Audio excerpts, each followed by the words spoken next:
Is my microphone on? Hello? Now it's on? Good morning. Welcome, everyone. Each and every one of you, just as you are and who you are today. If this is your first time here with us and you've been searching for a different kind of church, one that is accepting, relevant to your life, active in the world, and grounded in love and justice, congratulations. You've made it. You've found us. We here at the UUCC celebrate diversity, both human and theological. We are a non-creedal, which means that we won't ask you to accept a certain set of beliefs. Our liberal faith reaches beyond its Judeo-Christian heritage, drawing on scriptures, literature, and poetry from many of the world's traditions and from across generations. You are welcome here to explore and deepen spiritually in ways that resonate with your heart and with your mind. And we invite you to join us in putting love and work in the world through acts of compassion and justice. We always light a chalice here at the UU to commence our service and illuminate the world that we hope to serve with that love and justice. And I have asked a friend to light the chalice for me today while we read the chalice lighting words on the screen. It's the red one.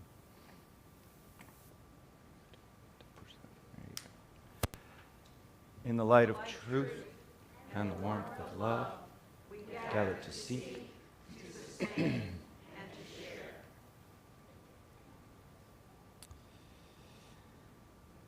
Obviously, from the cover of the programs in your hands, if you grabbed one, it's about books. The service is today about books. It's a celebration of books today in all their various forms. And Chen Zhang is going to start us off by reading our opening words today.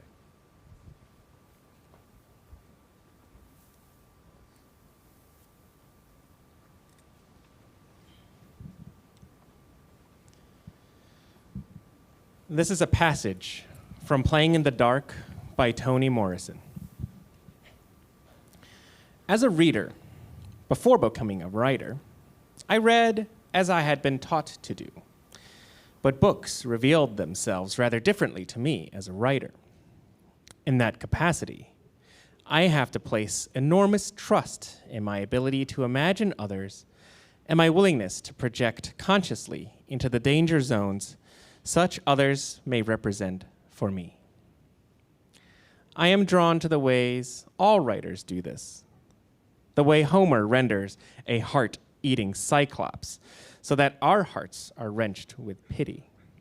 The way Dostoevsky compels intimacy with Svidrigailov and Prince Mishkin.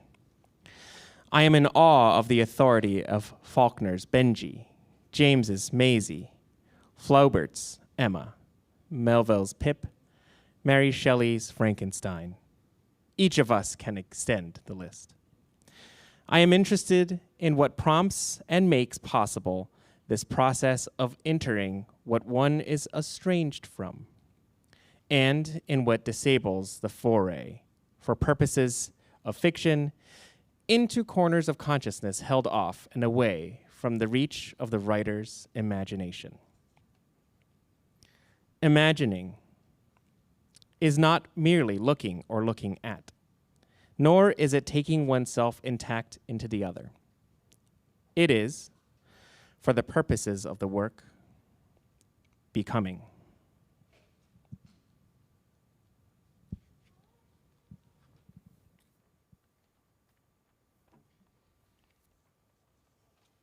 Thank you, Chen.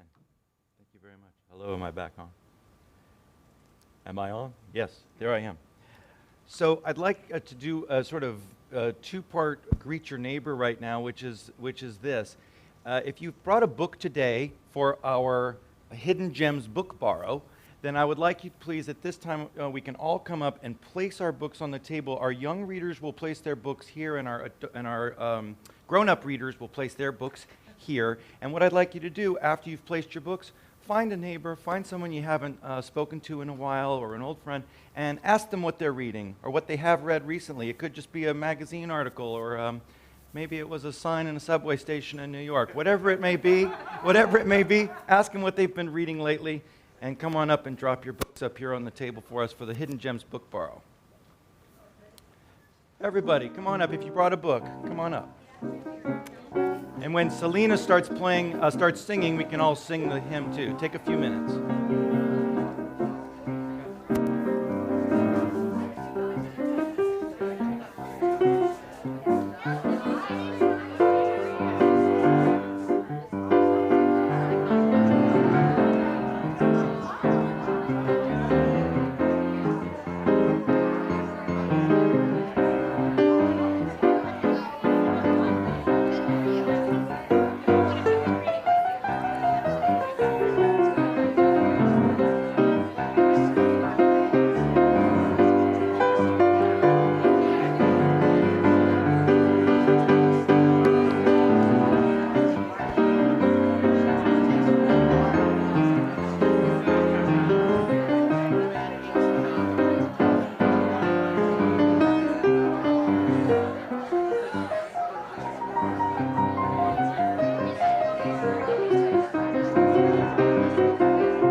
We are building a new way. We are building a new way. We are building a new way, feeling stronger every day. We are building a new way.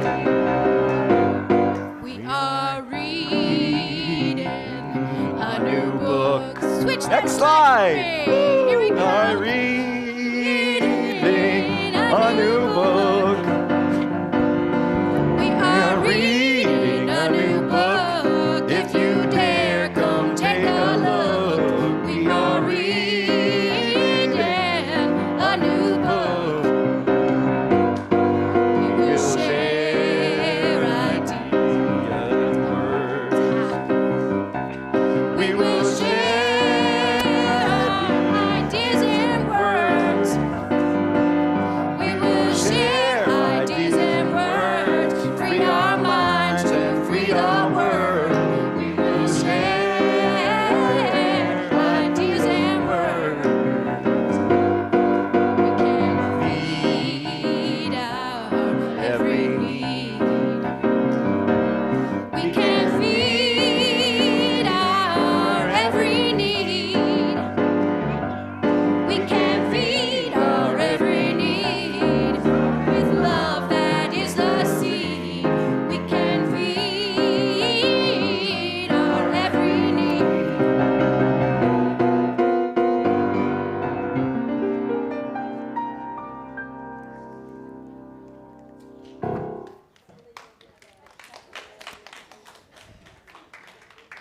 Thank you so much.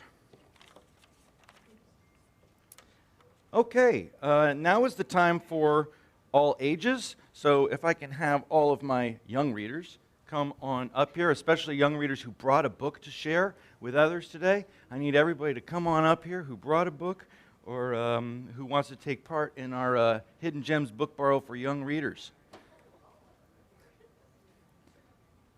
Sitting on the bottom, you want to come up? You got to help me out. There's so many books here. So you guys, you can all stand up. You can all stand up. So here's the thing, everybody. Listen to me. What I'm going to ask the adults to do today is they're going to come up here. If they brought a book, they're going to take another book from someone else who brought a book that they don't know which book they're going to take, right? So it might be confusing for them, is all I'm saying. It could be confusing for them. They might never have done this before. So what I need you all to do is to show them how it's done.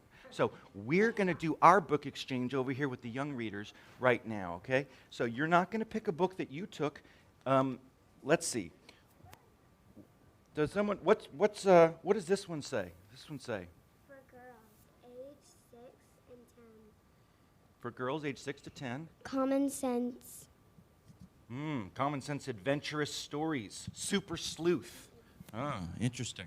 This one is, we read this when Trump was president. All right, there you go. So this was okay, fantastic. Awesome. This one's for a boy or girl, age 6 to 8, first through third grade. It's a fun book about arts and magic. These ones that were written by, that brought in the pink packages, were brought by Jen, and she can't be here today. Colors, Clothes, and Deliberate Silliness. Colors, Clothes, Deliberate Silliness here. Girl or boy, age 3 to 7, kindergarten to third grade fun book. Here's what I'd like you to do. All 5 of you, get around here. Get around here.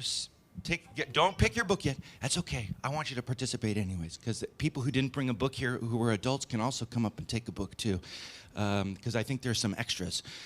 Okay. Get your eye on one of these books that you want to pick. Ready? And then when I count to 3, if you would just very gently reach out and put your finger on the book that you would like to take with you today as a Hidden Gems book borrow book. You ready? Do you all see which book you have your eye on? Do you have a plan B in case someone else touches the same book? All right. Ready? 1, 2, 3. All right, so one of you two, Nicholas and Walter, need to do a plan B. All right, good. Go ahead and take that one, Zinni. That one's yours. I think that's yours. I think it's calling out to you. What do you think, Autumn? Can you unwrap them? Well, unwrap them. Unwrap one of them. Let me see what you got. What'd you get? What'd you get? I just touched this randomly. Perfect. It might be something really magical. You never know what it could be. It might be a book. Oh, wow. What'd you get, Autumn? What's that? It's a blank book with nothing on it. Incredible. It's my favorite. Wow.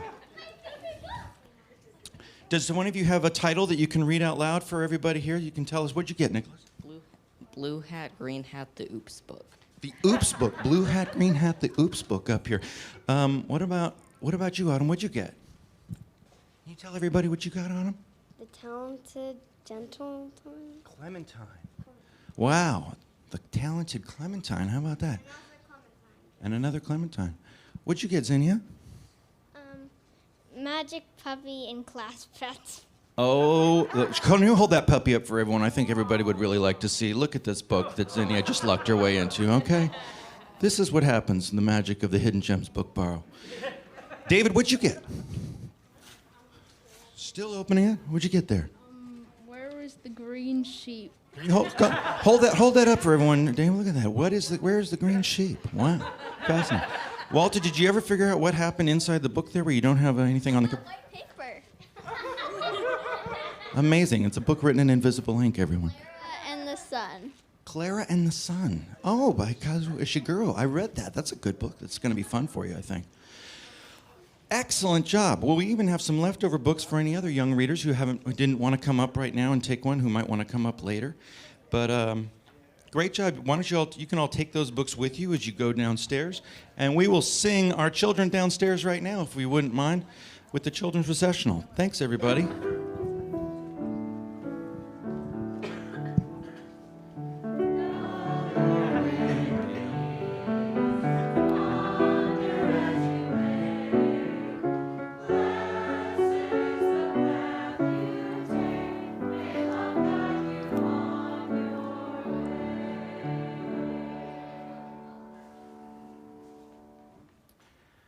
Oh, wow.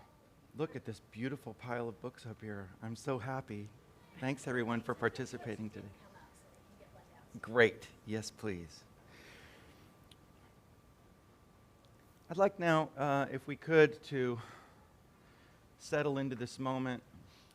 settle into ourselves. I'm so glad you're all here. You made the time to come here today. We're going to just do a quick meditation, if you wouldn't mind, to kind of get present and get grateful for being together. So if you want to put both feet on the floor and place your hands gently on the tops of your legs, I'm going to ask you to imagine a couple specific things for me before I lead us in a 30-second moment of silence. I'd like you to imagine, if you could, a place that you love. Maybe it's a place that only you know about from your childhood. Maybe it's a place in the home you live in now. It's a nice place. Makes you feel comfortable. Just picture that place for a moment. The second thing I'd like you to imagine now that you're there is I'd like you to imagine yourself holding a book that you love, or a magazine that you subscribe to that brings you joy or edifies you, or a book that's meant something really important to you in your life, at difficult moments in your life or joyful moments of your life. Maybe it's on a Kindle. Maybe your favorite book is on a Kindle. Maybe you're holding your Kindle. It doesn't matter. But imagine it in your hands and how it feels to hold that in this space. I'm going to ring the chimes, and I'd like you to just follow the sound of the chimes into the silence as you try to imagine yourself in that place, holding that book.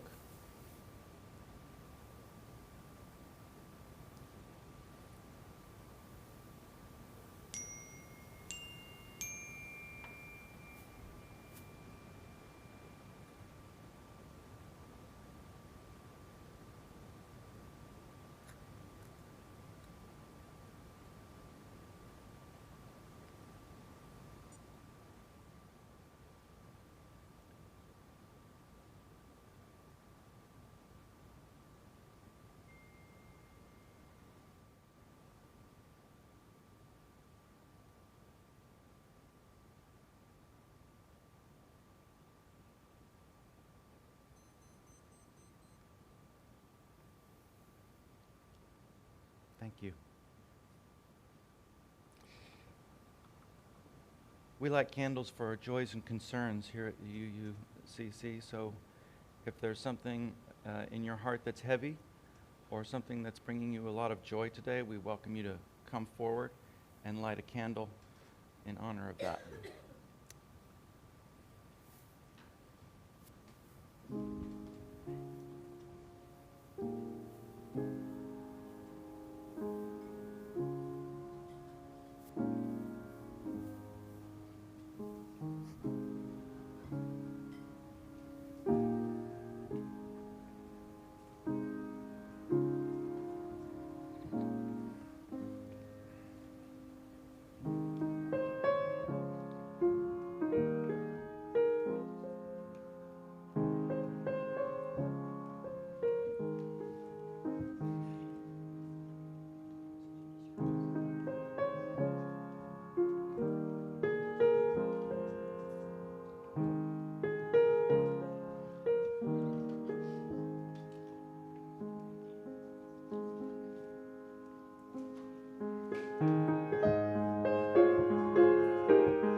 more candle for the joys and concerns that remain unspoken today, and for those of our online audience.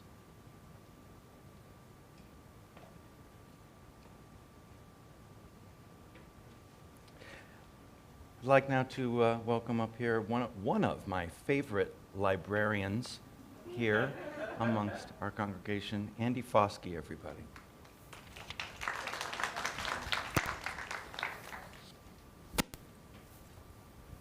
Well, hello. How is everybody today? As Dylan said, my name is Andy Foskey. My pronouns are he and they.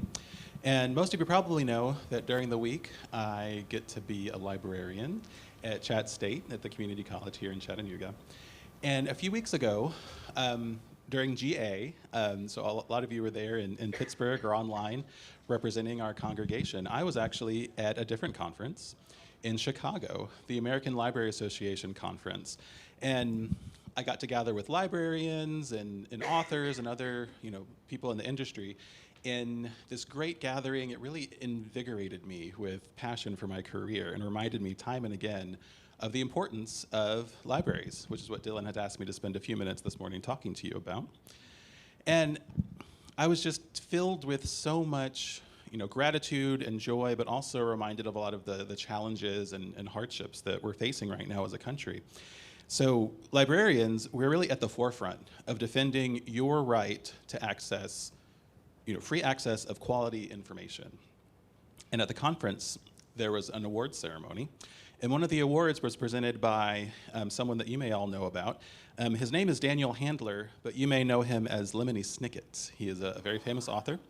And he donates $10,000 every year to a librarian. And this is the Lemony Snicket Prize for Noble Librarians Faced with Adversity, which a very, very Lemony Snicket name. And this year, the winner was a librarian from Idaho, and her name was Denise Newjar. And in her work at the library, at the public library in the upper panhandle of Idaho, she faced protests from armed militias and a motorcycle gang that showed up at her library because she had the nerve and audacity to have an LGBTQIA youth group at her library, and was challenged and received death threats. Her personal information was published online, and nevertheless, she persisted. And the threats are close to home, too. You may be aware that recently in Red Bank, a school librarian was challenged by the Moms for Liberty for planning a lesson based around a book about a girl with two dads. This was part of a Mother's Day lesson. She wanted to include her students who didn't have mothers. And the Moms for Liberty had a problem with it. So they brought a challenge to the administration, and the school administration actually forced her to change her lesson. And these are becoming all too common all across the country. But there is hope. I like to think there's hope, because your librarians are advocating on your behalf across the country. And the actions of these courageous librarians have resulted in Illinois becoming the first state to actually ban book bans, which I found out about. So I think maybe the tide is turning, and I want to remind the Moms for Liberty what the meaning of liberty actually is, which is that we're free. We're free to decide what's best for ourselves and our families, including what we read.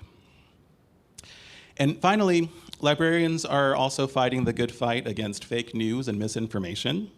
At my job, I help students navigate library resources to find credible research, evidence-based research.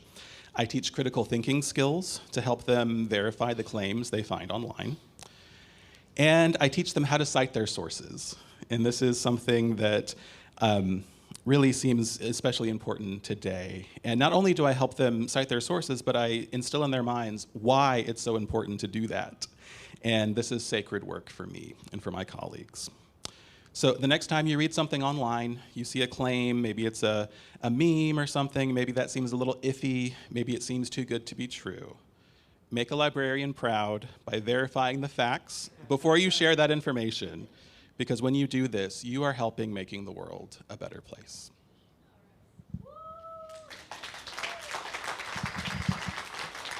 And, oops, that's not my phone, that's Dylan's phone. I'm gonna pass it back to him. Thank you, Andy. And thank you for reminding me to introduce myself. My name is Dylan Kussman, and my pronouns are he, him, and his. I'm sorry, I didn't do that. I realized when you said I didn't introduce myself. Thank you so much for coming to celebrate books today. I love books. I love physical books. I love the way books feel in my hands, the way they smell, what they represent. I love books with pictures, books without. I have friends who only listen to audiobooks, and they love to listen to audiobooks in their cars. They love the readers of audiobooks. My brother got a Nook a few years back, which is sort of an e-book, a kind of form of a Kindle, and he loves the way that feels in his hand, how he can take an entire fantasy novel with him to the beach in the space of a thin wallet. You know, all of these forms of reading books are wonderful, and they're all miraculous.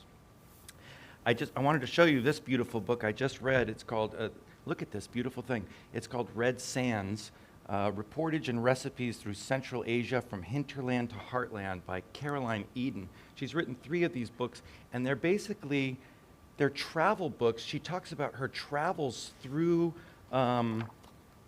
Kazakhstan and Uzbekistan and Azerbaijan, Kyrgyzstan, Tajikistan. And then she talks about, because she says that food is a really important part of her traveling, what she eats 3 times a day, breakfast, lunch, and dinner keep coming. And so she'll eat something, and then she will put the recipe for it. And there will be a recipe for it, and you can read the stories and then get to the recipe. And I made one of these things. I made this breakfast cake in here, and it was unbelievable. It was so good. So I really enjoyed this. I never would have picked this up if I hadn't been a member of a book club that I started with my sister a few years ago. My sister and I, when we tend to talk on the phone, we always talk about family. It's always about mom and dad. And we both expressed an interest in reading Isabel Allende's new book, Long Petal of the Sea. And so we said, let's read that together and talk about it while we read it. And all of a sudden, my sister and I were talking about an idea, about characters, about story, about Chile and Spain and all these amazing places and characters and people. And that's been a real blessing in my life as my book club. The book I just finished for book club is this book called Sea of Tranquility by Emily St. John Mandel. Sort of a science fiction book set across 400 or 500 years, and there's a part set on a moon colony and part set on a forest in 1912. I got this book from the library. Our city library is so easy to access through chatlibrary.org. You can go on there and pick out a book, and it'll be waiting for you when you walk in. So our city library system is really fantastic. Books can be an escape. They can be an enrichment. They can be a lesson, a reason to fall in love with a writer, a reason to disagree with a writer or agree with a writer. They can be transportative. They can take us somewhere else. Or they can be a way to root us even more firmly in the now, in the present, in our moment. But to me, perhaps the most amazing thing that a book can do is an opportunity for us to practice something called radical empathy. And I talk with my film students about radical empathy sometimes because I believe film and all art really can provide us with this opportunity. So what's radical empathy? Radical empathy is a term coined by an entrepreneur, author, and renowned political scientist named Terry Givens. She is a professor of political science at McGill University and the founder of the Center for Higher Education Leadership and Brighter Professional Development. And she wrote the book Radical Empathy, Finding a Path to Bridging Racial Divides, which she published in the early 2021 in the aftermath of the brutal killing of George Floyd and a pandemic that has overwhelmingly affected marginalized communities. According to Givens, people need to expand their definition of empathy to go beyond simply walking in someone else's shoes, to understand their experiences and go deeper into understanding the origins of their worldview. And she explains that radical empathy is actually 2 kinds of empathy. It's emotional, which is sort of understanding how someone else feels, and it's cognitive, which is understanding how someone else sees the world. There's a difference between merely feeling empathetic towards someone and being vulnerable enough to allow them to affect a change in you. Going that extra step is what integrates the power of empathy into how you live and how you relate to others. And Gibbons argues that anytime people can get out of their bubble of our own lives, right, and get a glimpse into how other people live, other people work, other people think, how they love, how they struggle, the world gets a little bit better, like Andy said. When we can relate to each other as humans worthy of respect and happiness, we can start to tear down the walls that separate us.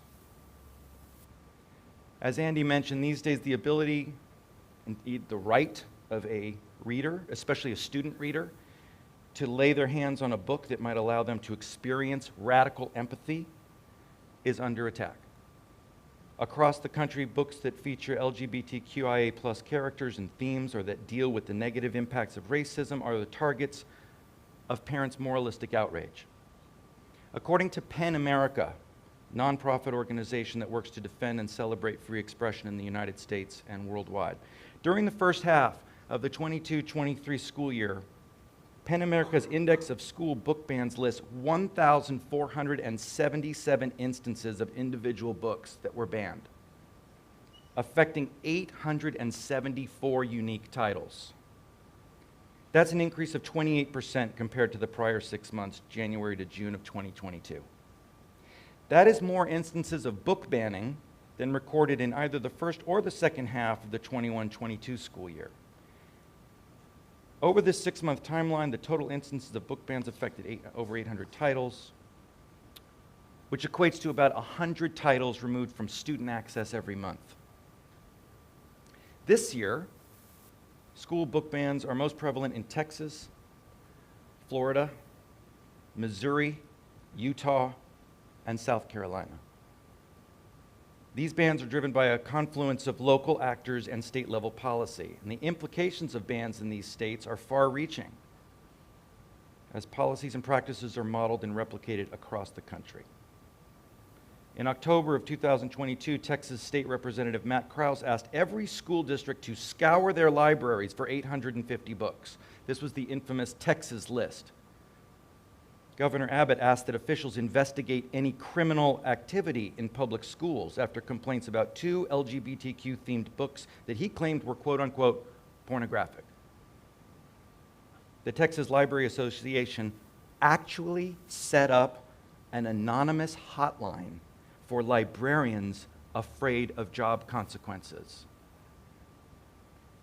Overwhelmingly, book banners continue to target stories by and about people of color and LGBTQIA+ individuals. In this 6-month period, 30% of the unique titles banned are books about race, racism, or feature characters of color. 26% of the titles banned have LGBTQIA+ characters or themes. Under Missouri's new law banning the provision of explicit sexual content to students, school districts in that state have removed books about Leonardo da Vinci, Michelangelo, Batman comics, X-Men comics, visual depictions of Shakespeare's works, and of course, Mouse, the Pulitzer Prize-winning graphic novel about the Holocaust. The suppression of the written word is not a new phenomenon amongst human beings. It goes way back, since at least 213 BC. Book burnings have been a reaction to the power of the written word. Now, back in the BC era, an entire ideology could be wiped out by burning the books and the people that propagated it. But when standing around a fire burning books started to feel a little crude, at least in intellectual circles, book bans became the method of choice to control what people read. In 1559, the Vatican published the Index Librum Prohibitorum, which was an attempt to stop the spread of ideas of some of the writings of the Protestant Reformation. Heretical texts. These were books that you were not allowed to read without permission from a priest or a higher power. And some of the authors whose work was included on that list were Galileo, Copernicus, And eventually many books in the realms of romance, science, astronomy made the list. Jean-Jacques Rousseau was listed. In the following century after that, the works of Victor Hugo made the list. Too much romance? Strangely enough, Charles Darwin's On the Origin of Species never made that list. Maybe they liked it. Maybe the Vatican liked his book. I don't know. However, Darwin was banned at Trinity College in Cambridge and many other schools. And here in Tennessee, it was banned all the way until 1967. Which brings me to the subject of book bans in North America. We would probably trace the first recorded incident of literary censorship on this continent to the 1560s, when Catholic priests and conquistadors burned Aztec and Mayan manuscripts in an attempt to wipe out native written cultures. Erasing a people's written history, after all, makes them much easier to subjugate. Later, Uncle Tom's Cabin by Harriet Beecher Stowe was the first book banned in the United States on a national scale. Many southern states prohibited the sale, claiming that it stoked the flames of abolition. Little did they know how much the slave narratives of Frederick Douglass and Solomon Northup were already having on shaping the abolitionist agenda. And a decade later, on March 3, 1873, Anthony Comstock, who was an anti-vice activist, got Congress to pass the Comstock Law, which prohibited sending pornographic materials through the mail. And the definition of pornographic remained murky at best.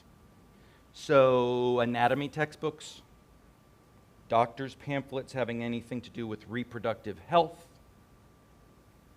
You can guess who that affected. Oscar Wilde and the Canterbury Tales were also deemed a little bit too racy to be sending through the mail. I just want to briefly tell you a story of when I had a personal experience with book banning when I was working in Berlin. And I was staying at a hotel, and I couldn't sleep one night. It was late, and I went walking through the city of Berlin, and I found myself in a plaza, a square.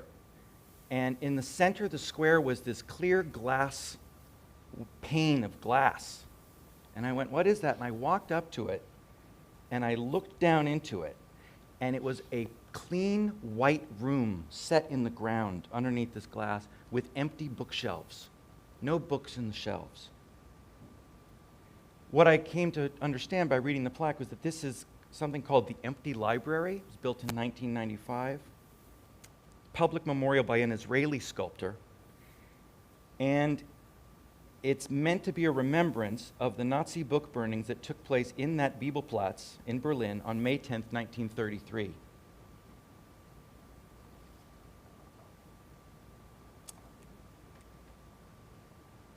When 20,000 books from mainly Jewish, communist, liberal, and social critical authors were burned in a giant bonfire with musical accompaniment in front of a large audience at the university's old library.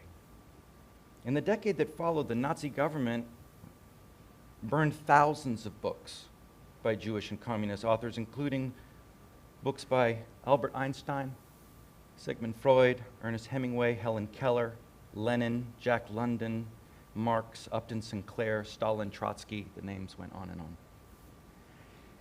Perhaps the most insidious effect of book bans is the society-wide instinct for self-censorship. Authors and people begin to fear writing or saying things that they think will get censored because they don't want to get persecuted.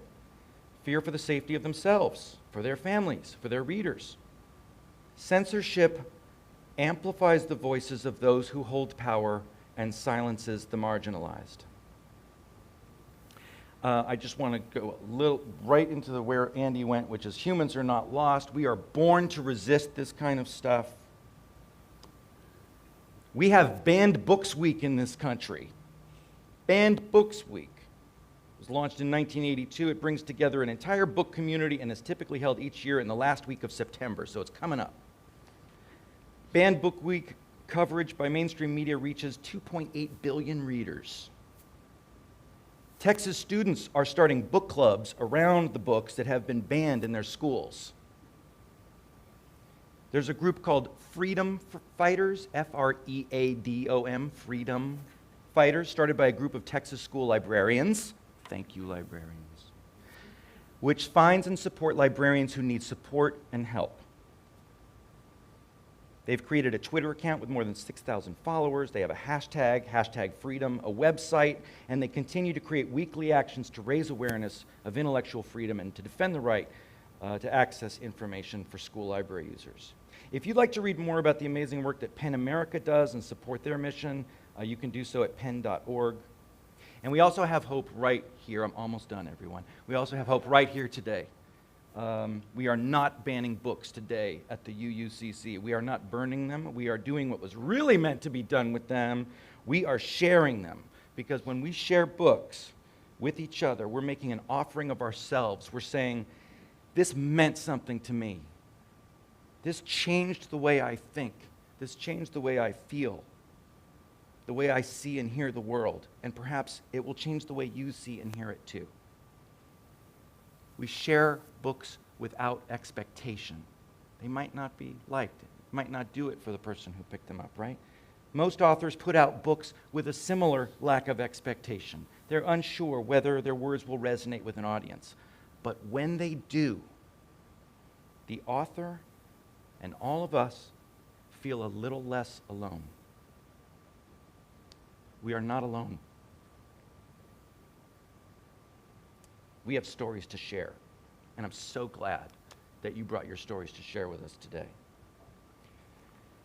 May it be so, and blessed be. I'm going to sing a song now. If you're not tired enough of hearing my voice already, I'm going to sing for you, and I'd like you all to help me sing this song. We're going to sing Paperback Writer by the Beatles. Yes, yes. And what I'd like to do is I'd like to divide this room halfway right here. I'm inviting Charlotte and Brian. Yeah, I'm inviting you this side and Brian over here, okay? And on this side, when we're going to start this song, we're going to go, paperback writer, right? So let's try that all together. Paperback writer. Oh, sorry, no, I got that wrong. Paperback writer, paperback writer. And on this side of the room, you're going to follow that by going, writer, writer. Ready? Paperback writer, writer.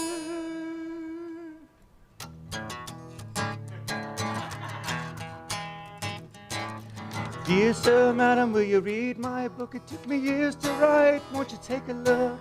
It's based on a novel by a man named Lear, and I need a job, and I want to be a paperback writer. Paperback writer. It's a dirty story about a dirty man, and his clinging wife doesn't understand. His son is working for the Daily Mail. It's a steady job, but he wants to be a paperback writer. Paperback writer. Paperback writer.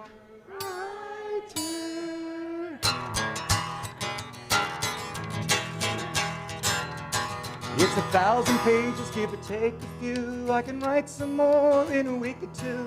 I can make it longer if you like the style. I can change it round, and I want to be a paperback writer. Paperback writer. If you really like it, you can have the rights. It can make $1 million for you overnight. If you must return it, you can send it here. But I need a break, and I want to be a paperback writer. Paperback writer. Paperback writer.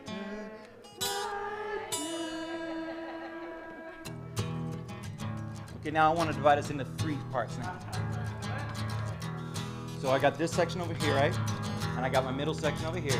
And I got that section over there. Ready? So over here, we're going to do this. Paperback writer. Here we go. Paperback writer. Paperback writer. Paperback writer. paperback writer, paperback writer. Paperback writer, paperback writer.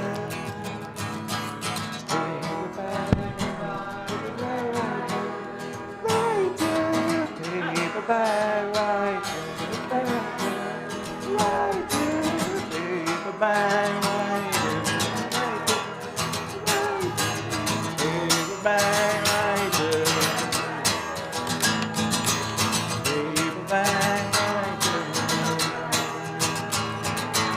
paperback writer, paperback writer, paperback writer, paperback writer.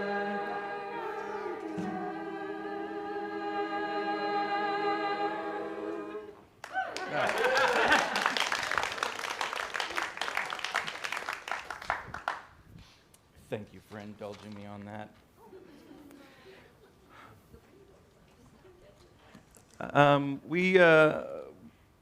We ask that if you're able now, that you make a contribution. We're going to pass the plate. We do a lot of great work around here. There's a lot of great ways for you to get involved around here.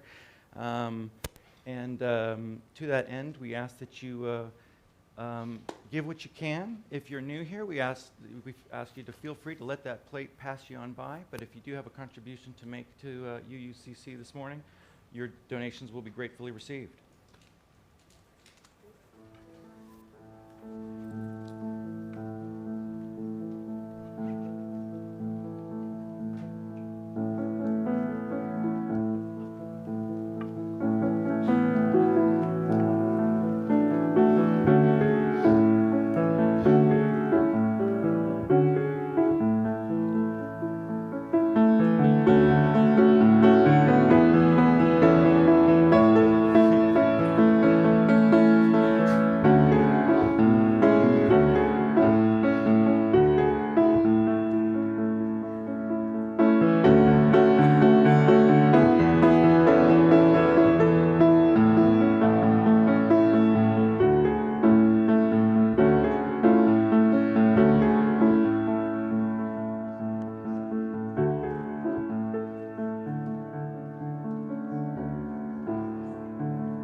Our offertory response from the words on the screen. We give these gifts freely, committed to our mission to care, create beloved community, awaken hearts and minds, resist injustice and act with compassion, embrace life and care for the earth. To this work, we dedicate our offerings.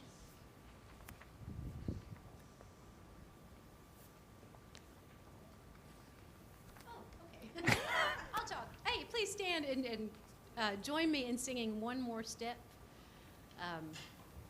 And I hope, of course, as you're singing, you'll be able to look around and meet people's eyes and sing to them also. Here we go.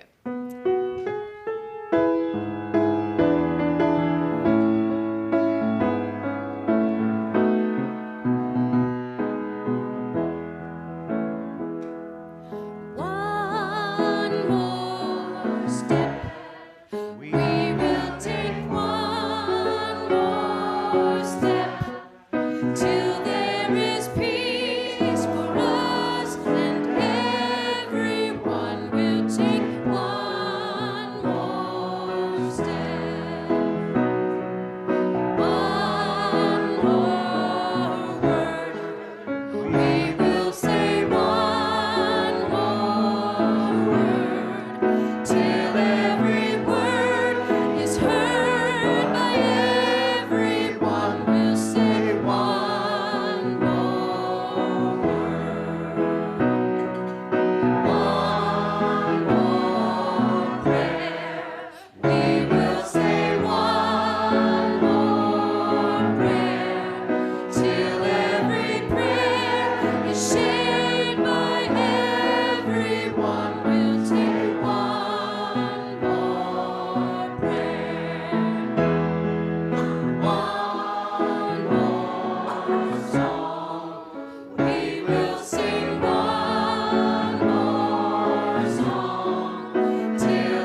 snap chorus for Celine Duncan, everybody.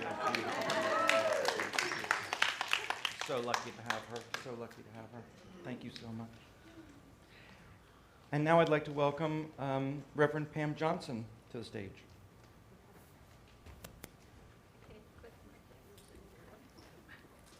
Good morning.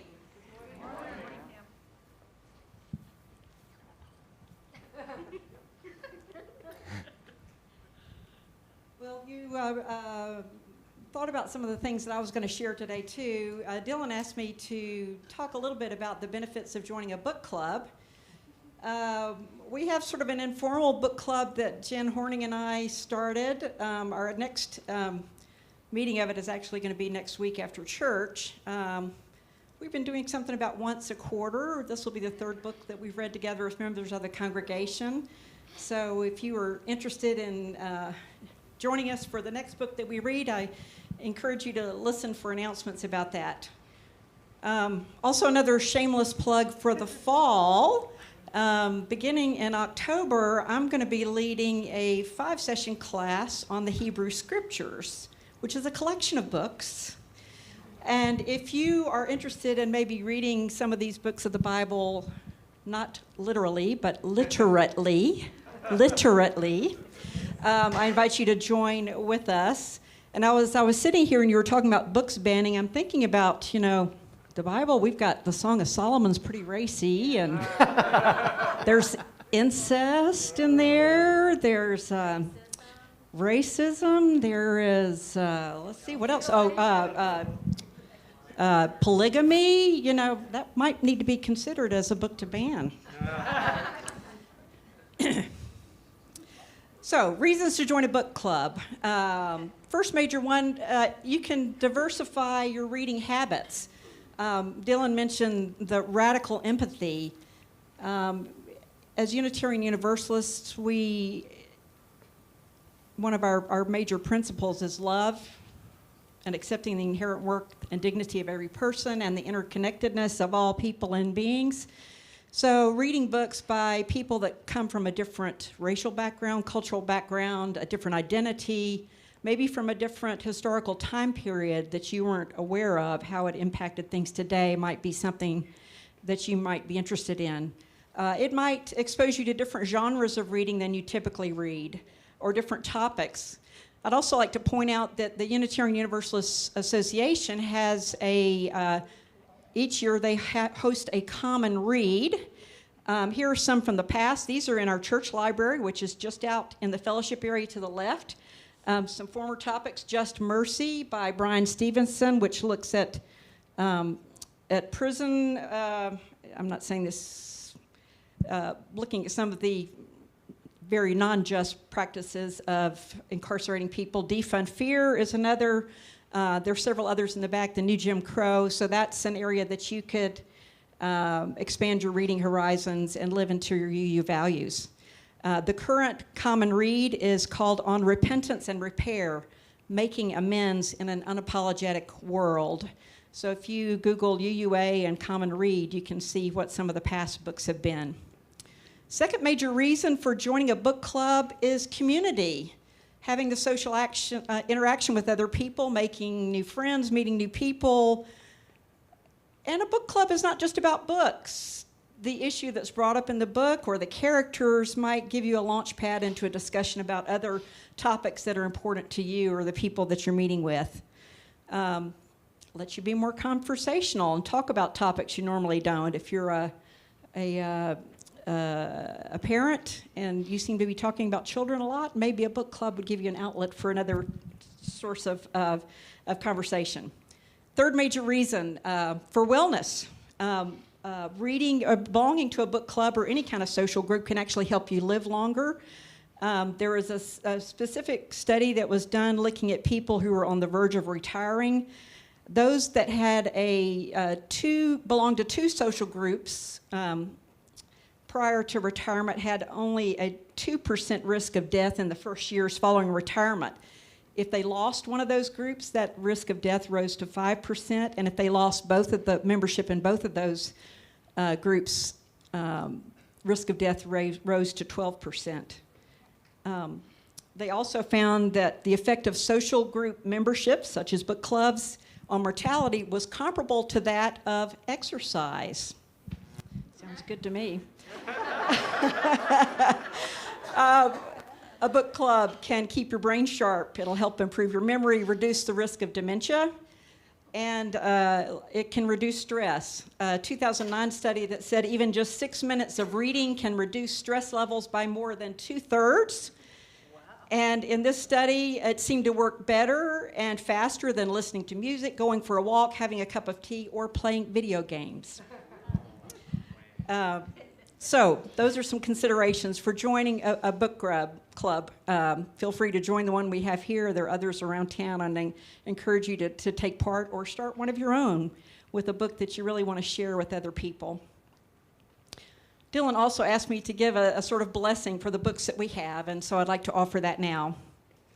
May you receive the book you need today, and may you find it a blessing of generosity from the person who shared it with you, a blessing from the author who wrote it, their creativity, their insight, their knowledge, their identities. A blessing, be it amusement, instruction, illumination, or challenge. May the book you read be a blessing to you. May it be so.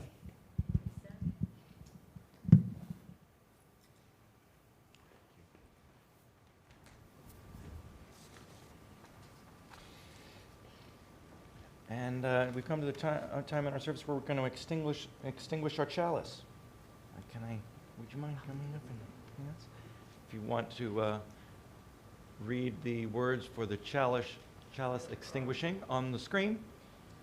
We extinguish this flame, but keep the light of truth, the warmth of community, and the fire of commitment. These we carry in our hearts and share with all the world. Now it's time for announcements. If someone wants to come up and make an announcement, I will make the final announcement today.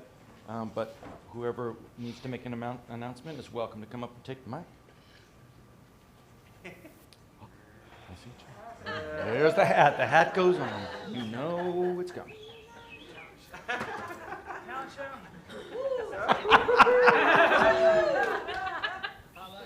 Summertime and the living is easy. Let's get together for some evenings in town. Come to a soccer game, or let's go to the ballpark. Look at your inserts, put them home at your fridge, or come for bicycling, or let's see a cool musical. I'll see you all on July 22nd. Anyone who comes to all four events is a real cool person. And if you do, you will get a gift from me. Oh, all right, okay.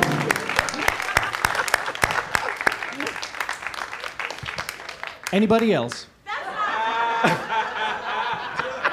I don't have a song. Hi, that's very hard to follow. We have a new policy for announcements. They will all be set to song from now on. I just want to talk about upcoming adult religious education opportunities. Pam mentioned one. I'm going to be doing a shared pulpit class on Wednesday evenings. The book is back there. We'll need to purchase a book. Limited slots, 10 slots. Some folks around here have taken it before. If you want to hear more about it, I can see Steve and Andy, Sally. Yeah. So So please join me to learn more about Unitarian Universalism and what it means to deliver a message. And then the next stage is the people who participate in the class will be helping with the in-gathering service in September. So we have an end goal in mind and a automatic membership to Wowzers. So congratulations. That's one thing. The other thing is during the month, the end of August, September, we will be having a discussion group about world religions. It will not just be me. However, I have a little display of some resources on the piano I'd love you to look at. Also, in regards to some of those books Pam mentioned, I ran into my office and put a bunch on my borrow shelf. Help yourself to many of the books that were mentioned today, and it's so fun to be here with you. Thank you. I'm Reverend Mandy, and my pronouns are she and her.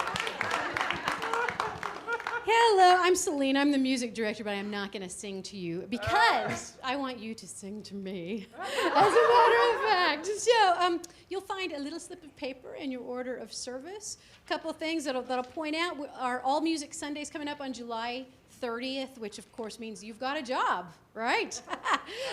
You've got to sing or play music or whatever. So a couple things. There's a ballot in here so you can vote for your favorite song. One line is song from one of our 2 songbooks.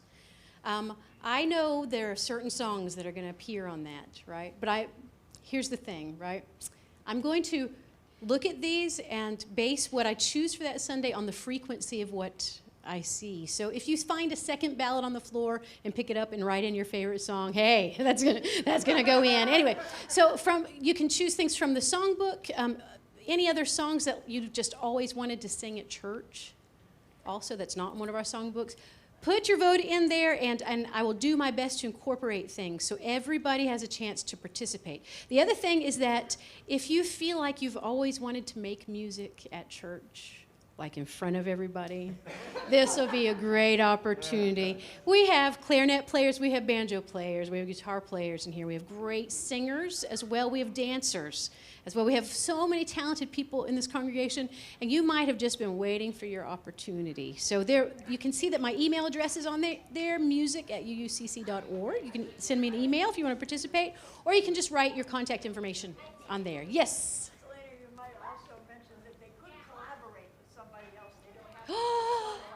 Yes, thank you, Lynn. All right, yes. So small group stuff is great. So I could give you a bunch of examples, but I'm going to trust your creativity. It's a time for us to celebrate music and performance in our service. So if you don't have anything that you want to perform, please come because we're going to do a lot of singing. It's just going to be all music on July 30th. If some of you put these in the offering plate already, I appreciate that. If you don't mind to take them and put them on the corner table right over there. I'm pointing at the recycle bin over there. So don't put it in the recycle bin, but put it next to the recycle bin. I want to know what your vote is. I do. Okay. Oh, no. No singing, and I keep it fast. First, yes, we're going to have yoga tomorrow. I apologize last week that we didn't communicate it fast enough that we wouldn't have yoga. It is happening tomorrow. We have the small group ministry at 10 a.m. on Wednesday. We have the Wednesday potluck at 6 p.m. for everybody. You can, if you are for the first time, just come and enjoy the food. If you want to cook and bring something, they even better. You might have seen in the newsletter that Fairing put up a really cool version of a sign-up sheet online for greeters, for coffee time. This morning, the board members did it. We want to reinstate kind of having the greeters at the door. We want to reinstate making sure that we have coffee and sometimes goodies like today on each Sunday. You find QR codes, you find the links. It's all very easy. If you are not having access to online, don't worry, just talk to some of us and we can help you to support you. Use this opportunity. I promise you, I was greeter this morning. I got to know once again several people that I didn't have a chance to talk before. So it's a great opportunity to meet others. I'll say this quickly. For any of you who have ever been interested about standing out on the corner on Mondays from 4:30 to 5:30, we are introducing street theater into our standing out. We have the world who comes when we talk about the environment, and this coming Monday, we have something new to introduce to everyone. So if you're at all interested in standing out and or street theater, join us.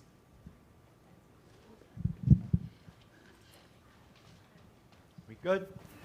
All right, last thing, please, if you brought a book today, come on up to the table and pick one out. The kids showed us how. If you did not bring a book, if you didn't have a book to bring today, there are some extras up here. You are welcome to take one. Please come and participate, and then join us for coffee and the fellowship afterwards, and see if you can find the person who left the book that you took, and see if you can find out why they wanted to share it with you. They might have a fun story about the book they left for you. That's it. Thank you for your service here, and let's take our service out to the wider world as we read our way out into the community. Thank you.